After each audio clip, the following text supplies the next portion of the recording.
Ekabo, Walale, welcome. Hello again, hi dear, hello to you.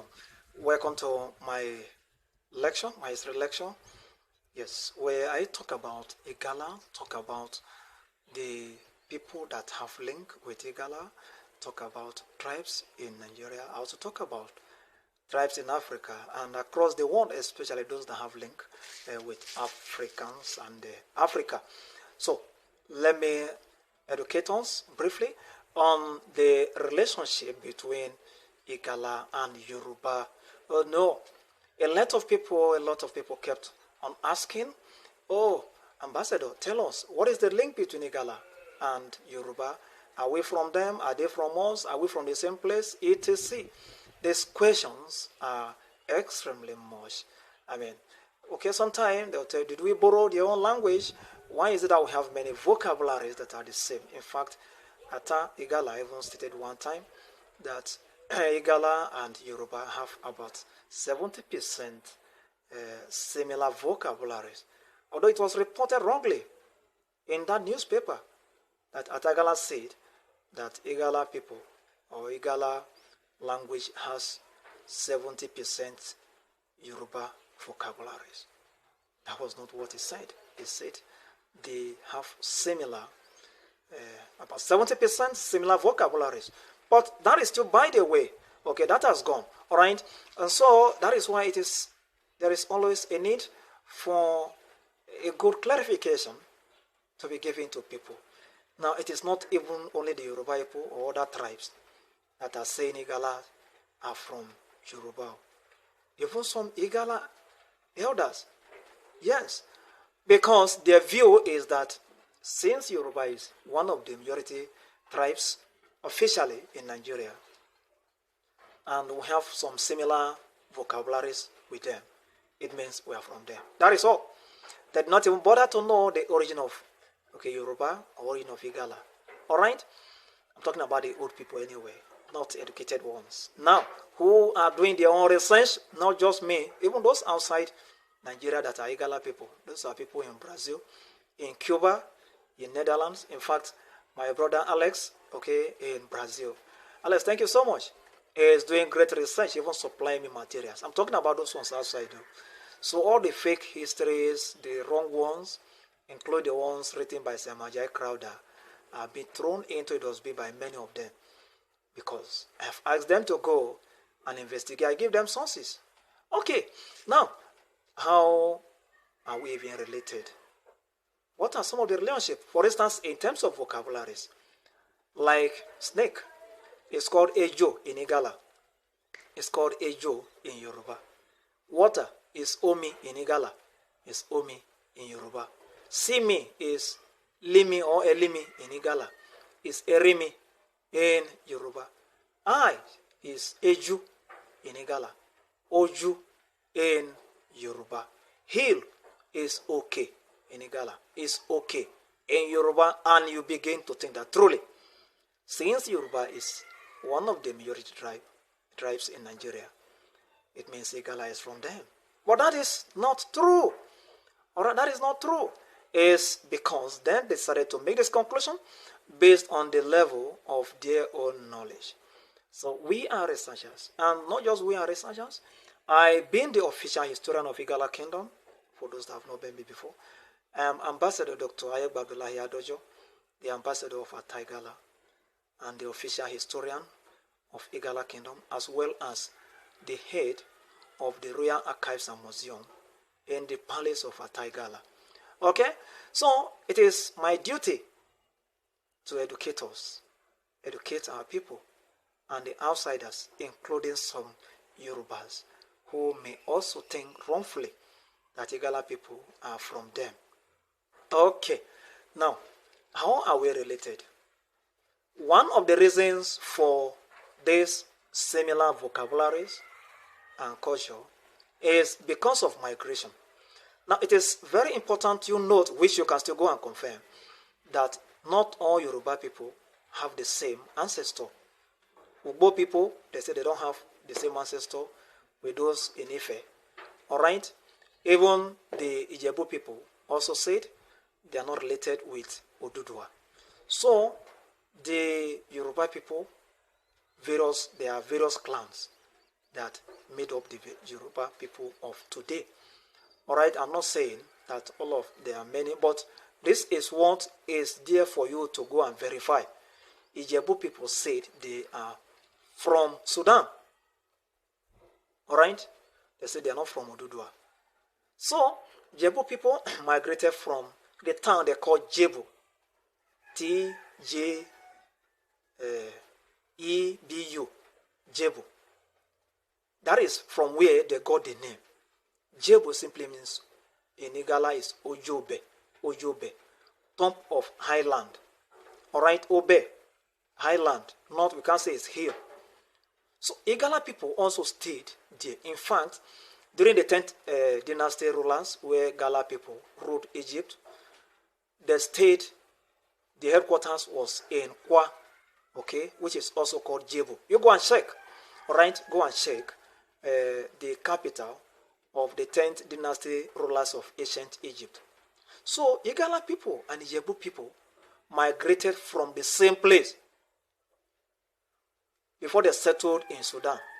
From there, the migration came before all of us came to the present day Borno state.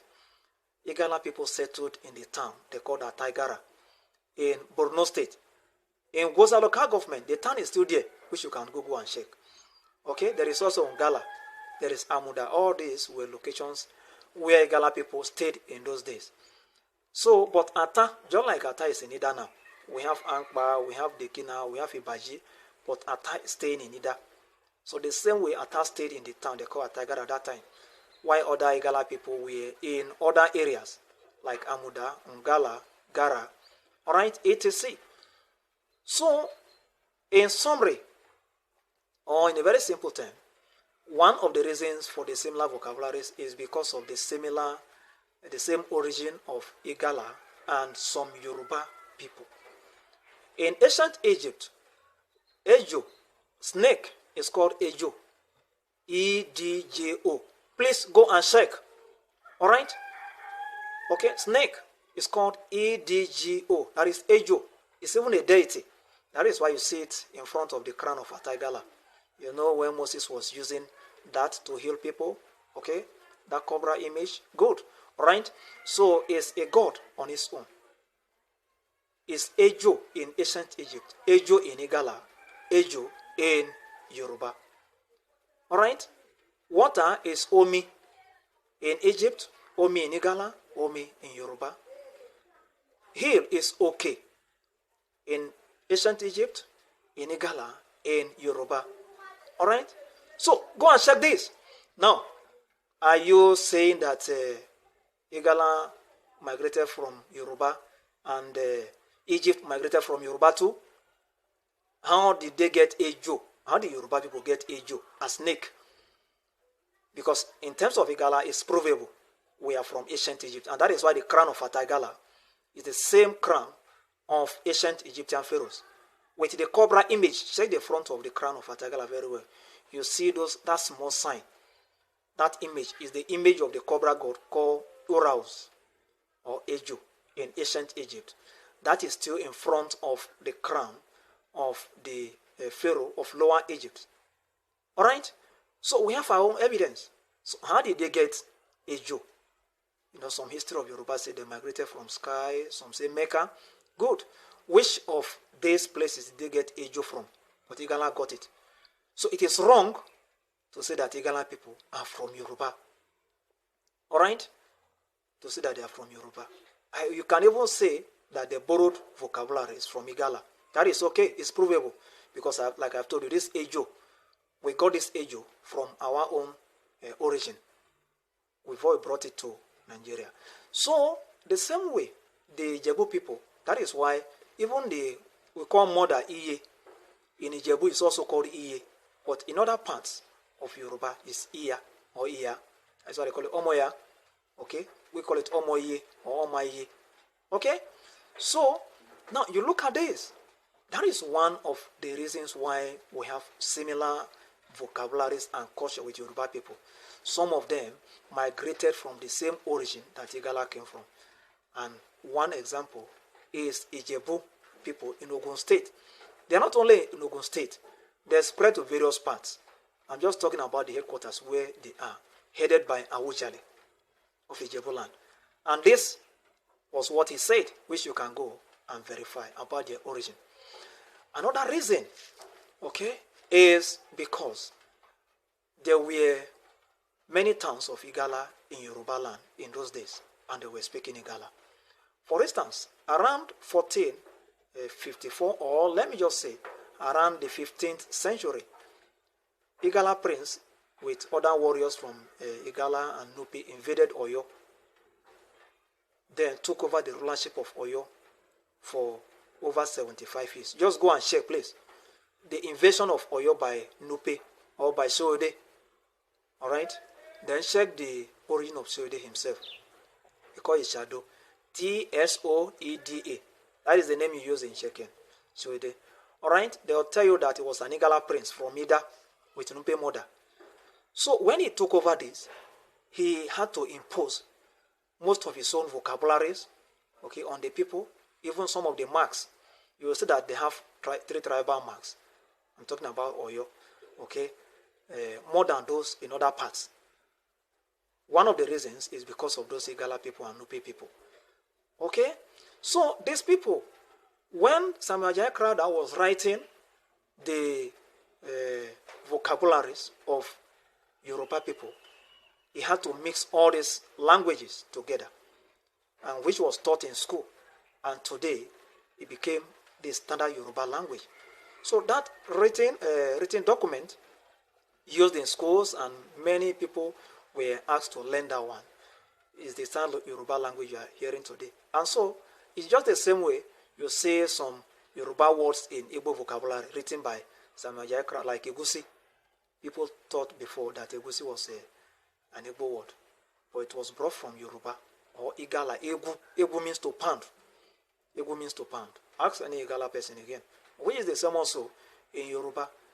So Samuel Jai mixed up all these vocabularies, including that of Benin people in Lagos, the Eko people, okay, or those in Okitipipa.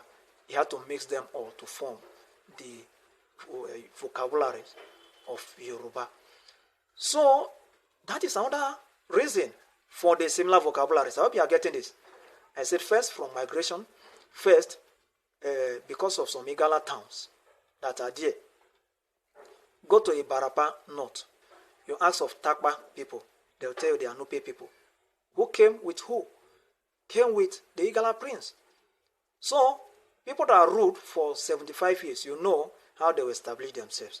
So, part of them, they are the people they call Nago people in Ogun State. Nago, because when the Oyo people took over the rulership from the Suede descendant, because he died later. So, and his descendant continued to rule. But when they took over, they started capturing some of the Igala and Nupe people. Some had to run to various areas like Ogun, okay, Togo, Benin Republic. They call them Nago or Anago. Nago means thank you or sorry, which is just the Igala way of greeting. Nago. Thank you or sorry. All right. If an Igala person is greeting you, that is what you. That is why no Ijebu people will want to be called Nago. No Ife will want to be called Nago or Anago. No Ondo person would like to be called Anago. Anago people are a group of people in that aspect or in that area who are from Igala. Okay? Have you known the reason now why there are many vocabularies of Igala and Yoruba that are the same? Okay? So, the third part, which is about a Benin prince that came from Benin, stayed in Ife.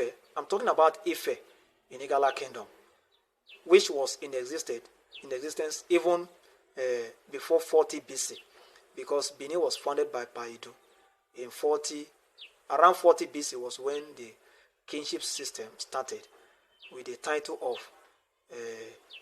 Ogiso, the king of the sky. We have similar king like that in Ida called Anu, the representative of sky god.